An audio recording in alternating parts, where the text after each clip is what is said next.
Alright, so it finally happened. I pulled, then built my first ever mythical champion in Raid Shadow Legends. And as you can see on screen, it was the one, the only, Galleus the Bloodcrest. Now, in today's video, I'm going to be going through all of the areas I feel he'll make a drastic change to my account, and overall just have some fun with him.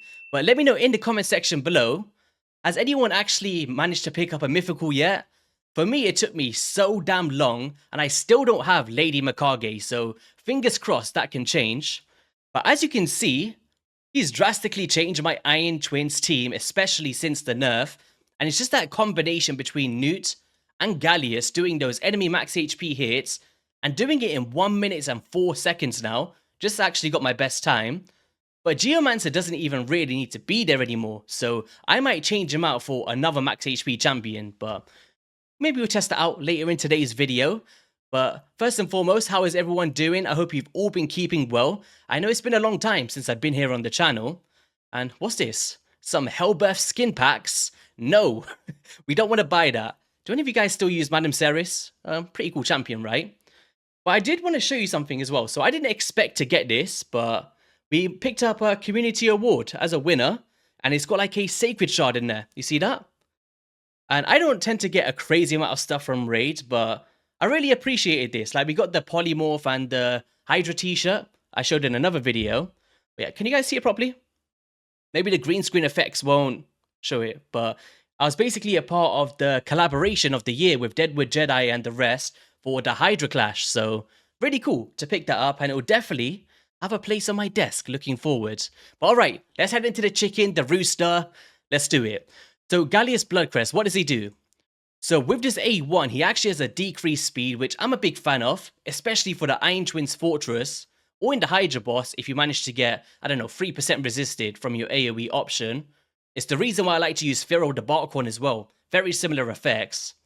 But when counterattacking, the damage inflicted by this skill is based on this champion's defense and the enemy max HP.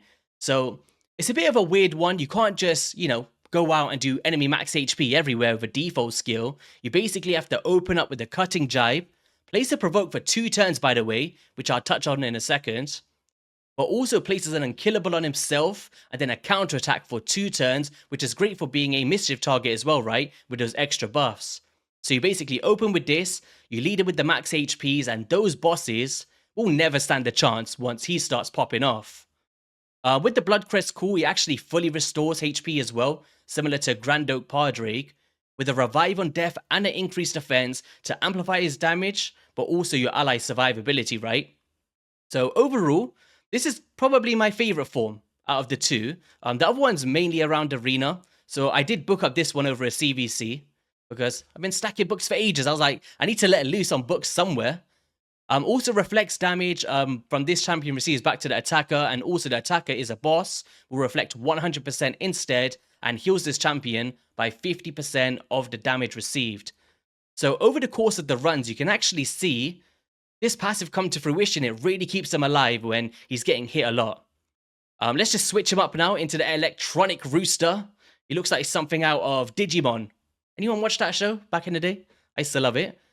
But it looks pretty cool, and it's all around AoEs. So attacks one enemy, places an extra hit on enemies under decreased defense, which is pretty nice, right?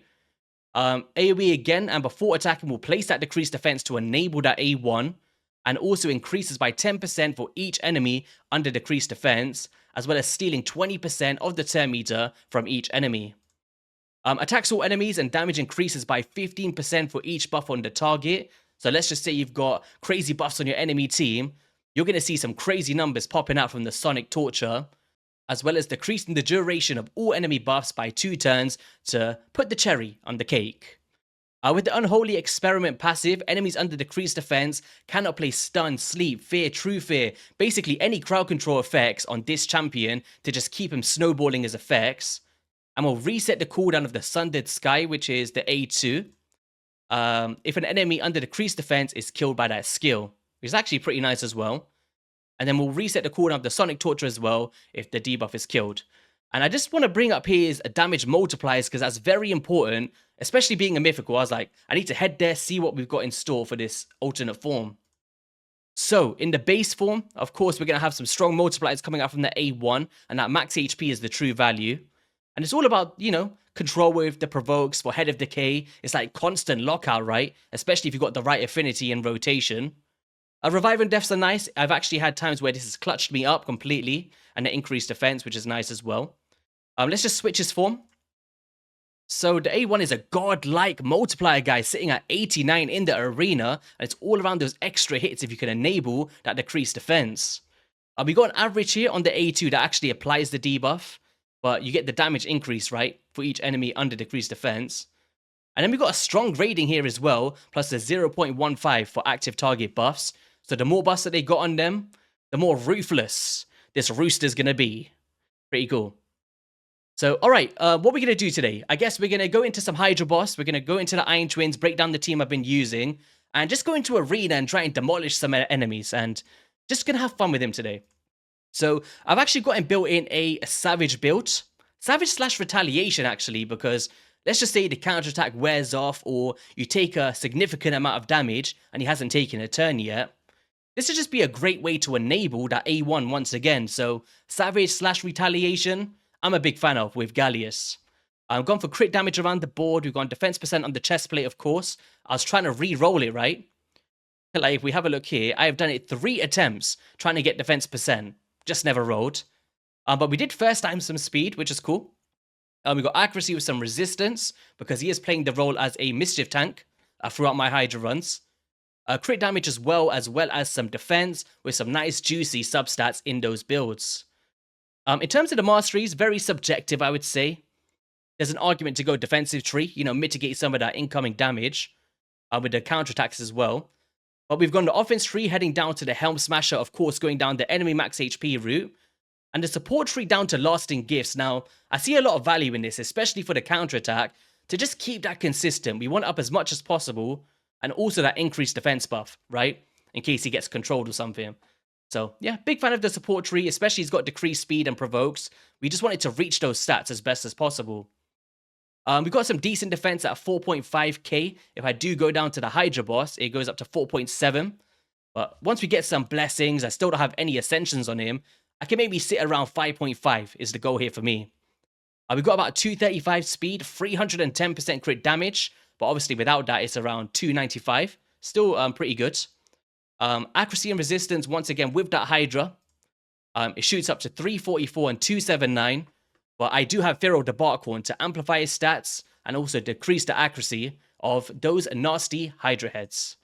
So, okay, first thing I want to do is actually break down the team from the Iron Twins, and I was shocked because in that intro, we hit my first ever, or my fastest ever time at 1 minute and 4 seconds.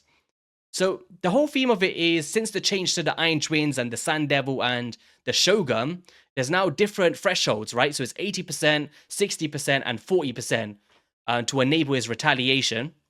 So right here, we've enabled it, counterattack, right? That's pretty cool. So just by hitting those thresholds, we're enabling more counterattacks, and then we're getting more bang for our buck in a sense. But 337,000 without the weaken. And that's the primary reason for Geomancer, I would say. So he's going to come through again. Hopefully Galleus doesn't take a turn. There we go. We got that counterattack active. 211. Nice. I see just the normal one, 80,000, but we do have that A1 decreased speed to slow down the mechanics of the boss to allow us to recoup a little bit, right? And as you see, the counterattack actually fell off there, so we might not get our best time. So boom, max HPs. The boss is now going to retaliate with that 40% threshold. Go through, counter 350. And we just have to take one more turn here, Mr. Boss. Counterattack should be around 1 minute and 10. And there we go. So one of the best champions in the game to take down the Iron Twins, especially since the change. Actually outperforming Newt in this team, guys. Because it's just around getting attack, counterattacking, max HP. So I'm really happy to pick him up for this area in particular. And I may think about swapping out Geomancer for maybe... Shall we try it, actually? Let's try it. I was going to put Riho in here. Do we really need the reflections of damage is what I really want to see. And we're actually getting more buffs as well, more heals, so it could pay out in the long run. So there we go. And decreased crit rate as well will be phenomenal. to alleviate those bad crits to keep this very consistent, but I've been running this for the past few days, and even without the changes to the boss, it was doing very well. So there we go, we're actually hitting cap a lot more easier now. Let's get that counterattack up. Boom, cutting jibe, beautiful. Counters, boom, 211. So we need to be hitting that 350, so we need that increased defense active. Come on, reapply those burns. Let's go. Oh, it's not ready yet. Oh, there's the increased defense. So this one may be able to hit cap without the weaken. Boom, let's see. 320, very close. Boom, retaliation. Let's get those debuffs back out. 112,000. Actually, not too bad from the A1, right? We just need to get one more cycle of max HPs. I think the Geomancer was still a little bit better, but there we go. 350. Oh, there's some more counters. Nice. I guess what Geomancer's bringing to the table is that damage reduction, right, by 15%. So that could have been adding to the consistency as well. Ooh, very close. We just need a hit. Come on, guys. Come on, Galleus. Yeah, maybe we'll just stick to the other one, guys, with the Geo. I definitely seen a lot more runs, and it could be down to animations as well. But in this one, New actually performed. You never had the counterattacks up as much as beforehand. So the team that I was rocking with is so.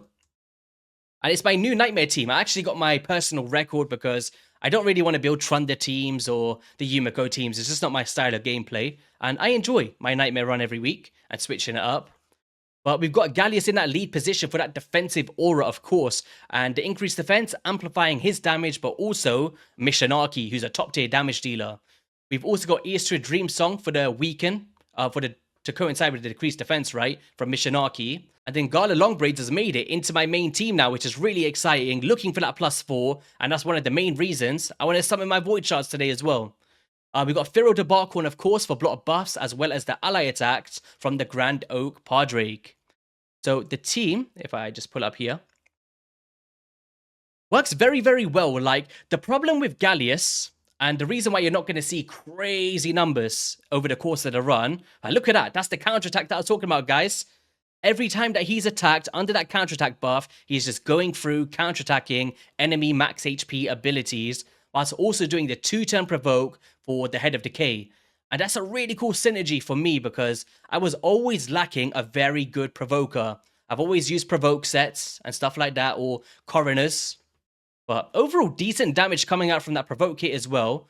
But in this rotation, it was Spirit, which wasn't the best. But you're going to see here, Head of Suffering is going to come through with some nice attacks, and we're going to counterattack for max HPs. So here we go. Come on, Head of Suffering. I know you want to take a turn, buddy. He's just waiting. He's like, I don't want to get hit by this chicken. Boom. Counterattack. Pow. 514,000 damage. 550 from the raw hit as well on a decapitation bonus. And this is what I'm saying. Like, even Gala Longbraids is doing way more damage against those decapitated heads, right? And that's where the true value for the damage over the run is coming from. I'd say the main value from Galleus is as so. Counterattacking Mischief, counterattacking other heads, and it's more about dealing damage when they're alive more than when they're dead, if that makes sense. So yeah, it's pretty cool over the run. It definitely kept my run consistent. I was in nowhere near jeopardy. And as you can see, there's not even a leech in this team. All of my heals are coming from Hydra Dreamsong's turn meter heal passive, and then some continuous heals as well. And then a few manual phases I was doing as well. But really, really cool champion for the Hydra boss. I did try out the alternate form and it was pants. I didn't enjoy it. It wasn't crazy. I was actually recording this run initially. And I was actually on a call with Saf at the same time. I was like, oh, shall we just test it? You know, see the damage from the decapitation bonus with a massive AoE. And it was just crap. I was so underwhelmed. I was like, perfect setup, decreased defense, weaken, massive AoE attack. And it was just very minuscule. So I definitely say if you pull this champion, leave him in his base form. He's going to do a phenomenal job. But he's just not going to do crazy raw damage, I would say, to like decapitation bonus, right? It'll all be coming against the heads themselves to free your heads from digestion. So as you can see, Head of Decay, 2-turn provoke. If I could just constantly cycle that, he's never taking a turn, right? We're never going to have an issue. Counterattacks, boom, 313,000. So what I'm going to do is speed up this run a little bit, maybe show some highlights, come back to you towards the end and speak about the overall result. So let's get into it.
So we're just closing up the show here at 283 million damage on the Nightmare difficulty. Unfortunately, we lost our mission Archie a little bit early there. I feel like we could have easily pushed my first ever 300 million, which would have been exciting. But I think you're going to be shocked by Galleus Longbraids as well. I know I've done a recent video on her, but on the Nightmare, because I did that one on Brutal, she did almost 100 million damage, guys, for an epic. It's phenomenal. But the grand reveal, think in your heads, what do you think Galleus did? Now that you can see the results of everyone else. Well, he did 51 million. Now, it's not crazy in comparison to Mishinaki or the epic in Galleus Longbraids, who's there for that crazy raw damage. But you could see over the run, he was redigesting our heads or getting them back. And, you know, with that Hex as well, he's just spreading that damage. It's a very powerful synergy. And for me, I've always wanted a top tier provoker because I don't have like Morty Tankard and stuff. And he definitely fits into the role for my team anyway. So for my first ever mythical champion, is he good? For me, yeah, I'm actually very happy that I pulled him as my first mythical. Alright, so next up, let's head into one live arena battle and then some classic arena stuff to see if the Rooster can do some crazy damage. Now, I have been nuked by the likes of Crixia and Lazarius and Starsage Galithir. Like, I don't even know what that guy does, but he just seems immortal. So how does the Rooster sit in comparison to them? It's not feeling promising because I don't have him fully booked or anything like that, primarily for PvE for me. But can we see some good numbers today? That's what we're looking for. So let's just lock in a Duchess Lilitu. No? Oh, I need to start using this filter a lot more often. We need to get our Reviver for sure. Take that off and then we're going to bag a... Maybe we get Harima in there. Or Sun Wukong. Now, let's get Harima in there. You know, just make sure we got some form of good damage dealing in the team. Defense base as well. Maybe do a bit of a comparison here. Who are you going to choose? Oh, UDK. I guarantee he's going for that Siffy. Not the Siffy, the Rotos. To pair with the Siffy. Let's get a Lockout. Some bannable options. We can get a Sun Wukong as well. Or do we go for Marishka? Yeah, let's go for Marishka. I'm pretty sure he's going to ban Yumiko for the Lockout. Or you might just go for the Duchess. Who knows? Let's see. Oh, he's got the Rotos in there as well. All right, let's get the chicken in. And let's take out the... Do we take out the UDK? We have to get rid of Amons, right? It's just full control. Let's take him out. We have to deal with the Wrath. Interesting. Very interesting. He actually took out the Harima. I did not expect that. I thought he was going to go for the Yumiko to stop that Lockout. Well, I guess he's going to be sitting there with like 50 turns of Stone Skin with the UDK. So he's like, I don't care about the Lockout. We're going to be sitting here anyway. All right, here we go. Locked him out. Resisted it against the Ronda. There's no way you resisted from the Ronda. Oh, here we go. He's underestimating the chicken, though. He's underestimating it because he left that in there. And we're about to annihilate that Ronda. All right, boom. So there could be a cool synergy here with Marishka the Unbreakable with that ally attack feature because if we go into the alternate form, we've got decreased defense out on our enemies. It could be pretty nice. So here we go. Boom! I told you we're taking out the Ronda at least. He's going to take out the Galleus now, for sure. There we go. But we could get a revival off with some more perfect veils. He does only have some single target damage dealers. So we could be safe here, as long as we get another turn. Get some restoration with Marishka as well. Oh, no. All right, we just have to heal anyway. Why not? All right, let's get this back. I was actually intrigued to see if he came back in his base form. I can't remember all the synergies of... Oh, he's still got another turn. UDK, bane of my existence, I'm telling you. Come on, nice Ferrato. Be nice. Is that how you pronounce it? Or is it Nice Ferrato? How do you say his name? Okay. Ally attack. Ooh, we never got the ally attack with that godlike multiplier. Well, okay, this could be a very good test as well, guys. We got no increased defense, granted, so bear that in mind when we're trying this. However, there is a crap ton of buffs on our enemy team here. Can we annihilate? So damage increases by 15% for each buff on each target, right? Wasn't significant enough for me. It was only 3 buffs. We didn't have increased defense. Maybe could have sat around 50% mark. Okay. Ooh, interesting. So now what we could do is we go ally attack, boom. Oh, the counterattacks. He's just going to sleep. The chicken. Oh no, he's going to revive the Ronda. The block active skills. I don't know why I'm still in this battle. Oh, we're out of here. We're dead. Okay. It was a bit of fun. Did he do crazy damage? It wasn't crazy significant. I feel like trying one more, actually. Let's try one more. Maybe we get an easier opponent. Let's see.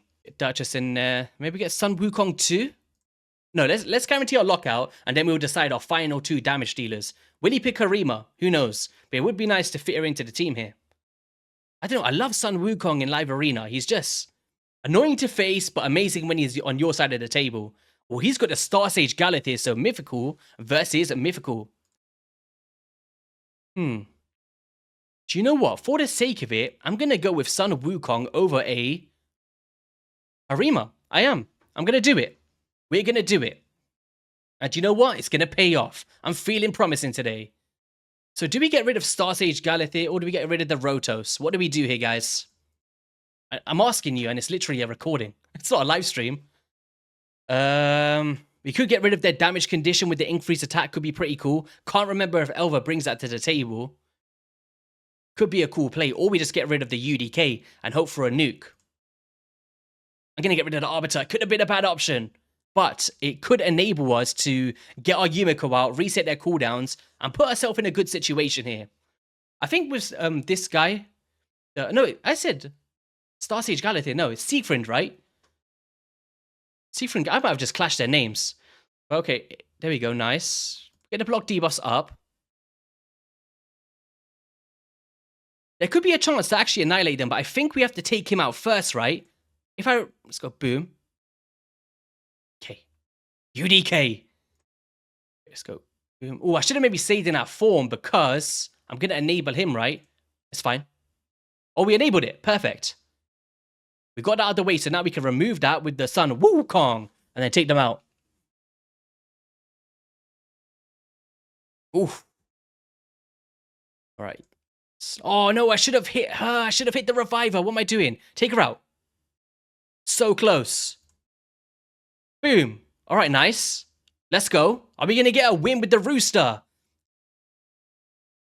Winner, winner, rooster dinner. That's the new phrase when we use Galleus. Remove that buff, take him out. Perfect. Beautiful. Let's go. To be fair, it wasn't crazy damage once again, right? We did lock them out and stuff like that. We'll get the true value in arena, but the chicken made him leave the battle. Let's go. Let's go. All right. Who should we face here? Let's just face some fun teams, right? Here we go. We'll go over Armand's the Magnificent. How magnificent can he be to lock out all of our enemy team so we can see the true potential of our chicken? Lock them out. Come through with the greatest hits. Oh, Foley countered it. Foley did counter it. But we did lock him out, so it shouldn't be an issue.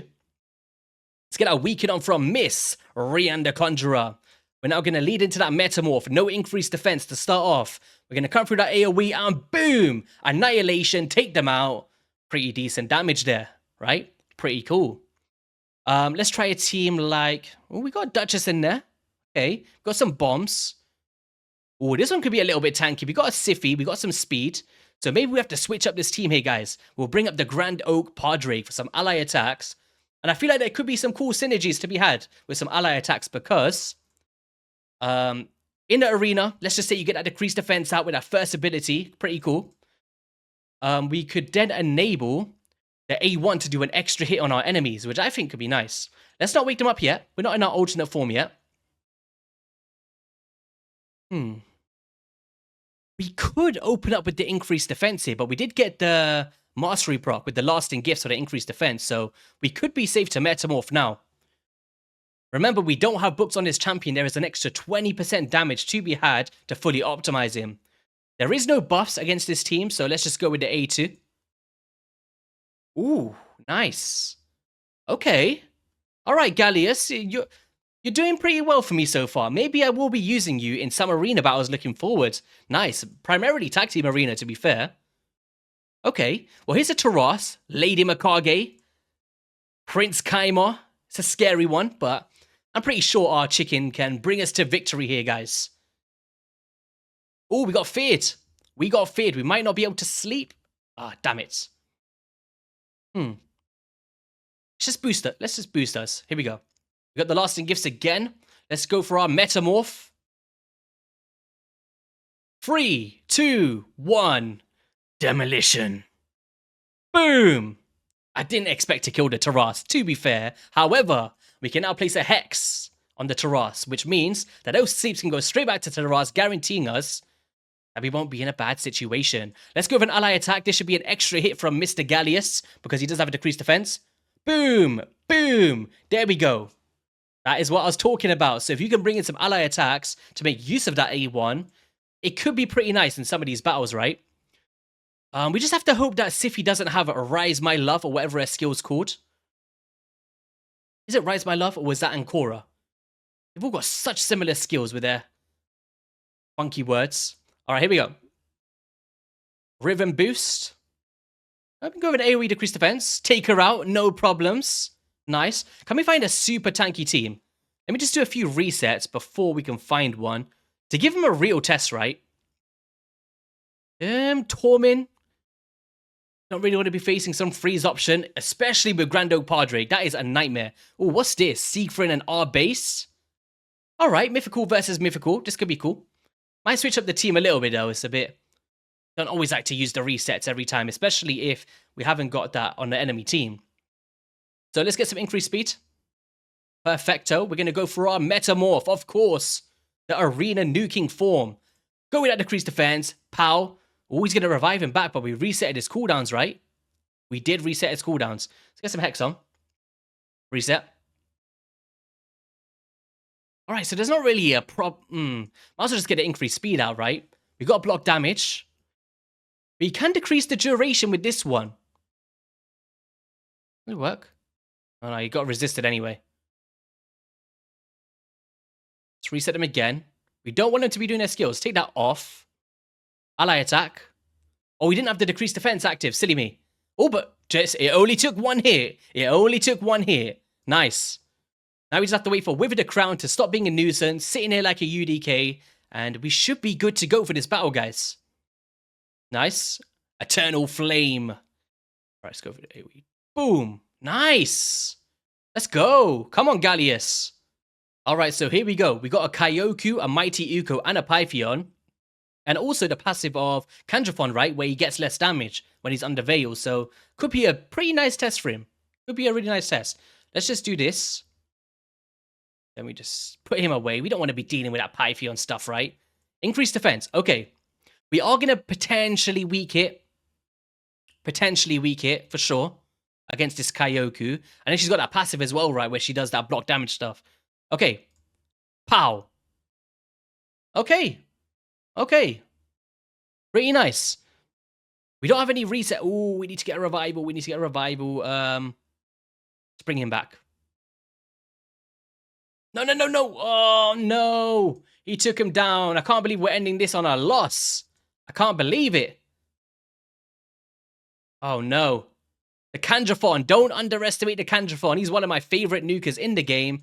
He just whooped us there. He just whooped us. We need to go for a round 2. Let me rebuild a different team here. Let me just give him the actual victory. There we go. All right. Let me just put someone else together here.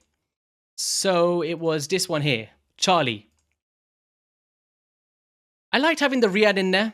I did like having the Mithrala in there as well. It was pretty nice. Maybe we do this one again. Yeah, let's do this one. I feel like we might be able to pop them off in this one because we have that control, right? That sleep debuff, controlling exactly what we're doing, locking out their skills. Okay. Get an increased speed on, of course. Can we get the same effect with the Galleus to kill the Kyoku here? Boom. Ooh, instant wipe this time. Instant wipe that time. Very cool. Reset. Ally attack. He actually gave him the increased defense. It's a really cool combination between the two. No decreased defense active, unfortunately. But we should be able to end them off here with that A2. Never got the decreased defense, but let's just leave it on auto now. Ally attack. Boom. Nice. Very nice. So we got our vengeance for this one. I guess before we head into the Hydra boss, I just want to discuss a bit of the Doom Tower. We're not going to go into all of it. But in terms of the waves, could be pretty good because if you think about what he's bringing to the table is a lot of AoE decreased defense, and if you're killing your enemies, he's also boosting his turn meter and then resetting the cooldown of that as well. So let's just show it once. So basically with the passive, like I mentioned when I was breaking down the skills, that he resets the cooldown of the Sonic Torture if they're under decreased defense, and also the Sundead Sky. So let's just say we came through, we annihilated the wave like we just did. He's now going to have it available for the next wave without relying on other champions to do it for him, right? Like a reset or something. So here we go. Boom. So it kind of makes him one of the best champions in the game for decreased defense. Look, it's available again. Extra hits. Boom. So I feel like in wave-based content, talk about Dragon, you talk about Doom Tower stuff, the city of Centranos. I feel like that's one of his highlight areas in the game. But in terms of Doom Tower bosses, could perform pretty well against Griffin if you time his skills effectively. Right now, the boss can actually remove our buffs, so it's not ideal. But what we could do is switch form once we come up against the boss. Then we could do a counterattack here, right? With the cutting jibe. Manipulate their defense a little bit. Get an increased defense on. We're trying to reach cap here. A1. Boom. Now, when the boss actually hits us, we're going to counterattack, deal that max HP damage, 270,000. So, you know, you talk about the Magma Dragon, like I mentioned, or the Griffin, and so many other bosses, even the Eternal Dragon. I feel like he could fit in those teams and put in a good job as well. But yeah, on that note, guys, that is going to be all for today's video. If you did enjoy it, be sure to hit that like and subscribe button. Let me know your overall thoughts on the chicken himself. Are you a fan of him? If you pulled this champion, would you be hyped? And I guess just before we wrap up as well, I wanted to show you a bit of Dragon. I was testing it out and I got one of my best times, which is pretty cool. So boom, take them out. And it was all around the synergy of, you know, placing those counterattacks, counterattacking the boss. And I just need to put a bit more speed into him so he could take a turn right here. Because just there will be perfect to get that ally attacks out. Or the max HP, sorry. He would have been like maybe around down here by now. So boom. He's now going to do that. And you can see when he does this attack now, get a bit of strengthen on. Boom. Counterattack. Nice. 952,000 damage. And that just puts us just above board to finish this boss off. Are we actually going to do our first fail? Oh, no, we're good. We're good. There we go. 55 seconds. So if I could just get a bit more speed on him, enable that first max HP, it should be around 48 seconds, like you see with the best time. So really happy with the Dragon as well, once I optimized that. And whoa. I almost forgot. The Void Shards, I was just wrapping up the video there, like, what am I doing? We're going to pull for Taras. We don't need to make a whole video for 10 shards, do we? We're going to pull a Taras today. We're going to get my God Long Braids for that +4. I'm excited. Let's go. Come on. Are you guys going for the fusion, by the way? I'm skipping it this time. I need a break from these fusions. Come on, Taras. Come on, Taras. Come on, Gala, an epic? Anything? A good rare? Oh, that was brutal. That was brutal. On that note, have an amazing rest of your weekend, and I'll see you on a video soon. Peace.